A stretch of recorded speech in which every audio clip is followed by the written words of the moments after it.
নমস্কার বন্ধুরা, আমি সৌম্যদীপ পালিত আরেকটা নতুন ভিডিও নিয়ে আপনাদের এসটিপি চ্যানেলে স্বাগতম। আচ্ছা, প্রথম কথাটা হচ্ছে যে আমাদের ভারতীয় ফুটবলে দুদিন ধরে অনেক কিছুই দেখা গেল, ঘটনা ঘটছে, চিঠি দেওয়াদেওয়ি হচ্ছে। তাই বলি, আজকে কিন্তু মিটিং আছে, 26 তারিখ আজকে মিটিং। আজকে ফেডারেশনের সঙ্গে অনেক ক্লাবের মিটিং হবে। মিটিংয়ে জানা যাবে যে পরের পদক্ষেপ কী, আইএসএল হবে না হবে না, আর তাছাড়া লিগ যদি হয়ও কখন হবে, কীরকমভাবে হবে। কয়েকটা প্রশ্ন চিহ্ন উঠে আসছে, যেমন আইএসএল যদি হয়, তার স্পন্সর, তার টাকাটা দেবে কে? সেটার একটা স্পন্সর তো চাই, না হয় লিগটা গঠন হলো, ঠিক সময় খেলাও হবে, সূচিও এলো, কিন্তু টাকা, টাকাটা তো দিতে হবে। তাছাড়া ব্রডকাস্টার্স, পার্টনার্স, স্পন্সর্স, এগুলো নিয়ে অনেক ঘোটপ্যাচ রয়েছে। এটা যত সম্ভব আইএসএলকে এবং এআইএফএফ এবং তাছাড়া অন্যান্য ক্লাবদেরকে মিটিং করে এদেরকে সলভ করতে হবে, প্রবলেম সলভ। এটা একটা বিরাট বড় প্রশ্ন, যেটা সাধারণ নাগরিক এবং তাছাড়া প্রত্যেক ভারতীয় ফুটবল প্রেমীরা ভাবছে যে টাকাটা দেবে, এটা তো সত্যি কথা।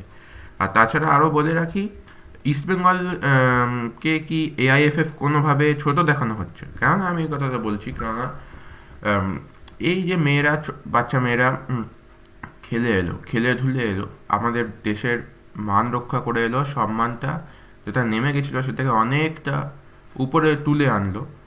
তারপরেও এরকম অমানবিক অত্যাচার আমাদের ওপর করা হচ্ছে, সেটা এআইএফএফ এর জন্যই। সেটা সেটা উচিত নয়। এক আইডব্লিউএল এ কি হয়েছে, একটা সপ্তাহের মধ্যে 3টে ম্যাচ ফেলে দিয়েছিল। এই বিদেশ থেকে খেলে খেলে এলো, একটা নতুন আলাদা ওয়েদার কন্ডিশনস, একটা আলাদা মাঠের সয়েল, মাসেল ফ্যাটিক হয়ে যেতে পারে। আপনারা জানেন অ্যাডাপ্টেবিলিটি প্লেয়ারদের জন্য অনেক ইম্পর্টেন্স। তো একটা টাইম দিলে অ্যাডাপ্ট হয়ে যায় প্লেয়াররা, কিন্তু সেই টাইমটা কোথায়? টাইমটাই তো দেওয়া হয়নি। 3টে ম্যাচ ফেলে দিয়েছে এক সপ্তাহে। এটা আমরা মেন স্ট্রিমেও দেখছি, সেটা সবাই বুঝতে পারছি যে এটা একটা অমানবিক অত্যাচার করা হচ্ছে। আর তাছাড়া ভারতের একটা পতাকা যখন ওই বাইরের দেশে গিয়ে তুলে এলো, তারপরেও যে এটা এরকম করা হবে, সেটা সত্যি, সেটা বোঝাই যাচ্ছে যে এটা খুবই অত্যাচার করা হচ্ছে।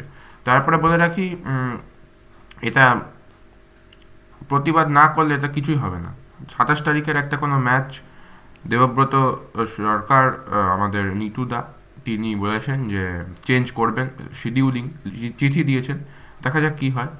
আর তারপরে বলে রাখি, Mohun Bagan legend Barreto, Mohun Bagan legend Barreto, ব্যারেটোর এখানে ক্লাব, ব্যারেটো কোচিংয়ের ক্লাব একদম গতিশীল ফুটবল খেলছে। ব্যারেটোর কোচিংয়ের ক্লাব গতিশীল ফুটবল করছে। বৃহস্পতিবার কল্যাণী স্টেডিয়ামে বেঙ্গল সুপার লিগ ম্যাচে নর্থ 24 পরগনাকে 3-2 গোলে হারালো হাওড়া হুগলি ওয়ারিয়ার্স। দারুণ দারুণ। ব্যারেটো যেরকম খেলতো সেরকমই এখানে কোচিংও করছে। তাই বিএসএলটা ফলো করুন। বিএসএলে হাওড়া হুগলি ওয়ারিয়ার্স দুর্দান্ত ফুটবল খেলছে। তাছাড়াও সুন্দরবন, রয়্যাল বেঙ্গল অটো, দুটো টিম দেখবার মতো, প্লেয়ারও অসাধারণ খেলছে। দেখুন, এটা খুবই ভালো টুর্নামেন্ট হচ্ছে এবং ব্যারেটোর দিকে নজর রাখবেন। হয়তো আইএসএল ক্লাবস কিংবা আমাদের 3টে প্রধানের মধ্যেই কেউ হয়তো ব্যারেটোকে নিতে চলেছে। ধন্যবাদ। আরও এরকম বিস্তারিত, খুবই সত্যিকারের খবর দেখতে সাবস্ক্রাইব করুন এসডিপি চ্যানেলকে, লাইক এবং কমেন্ট এবং শেয়ার করে দেবেন। ধন্যবাদ।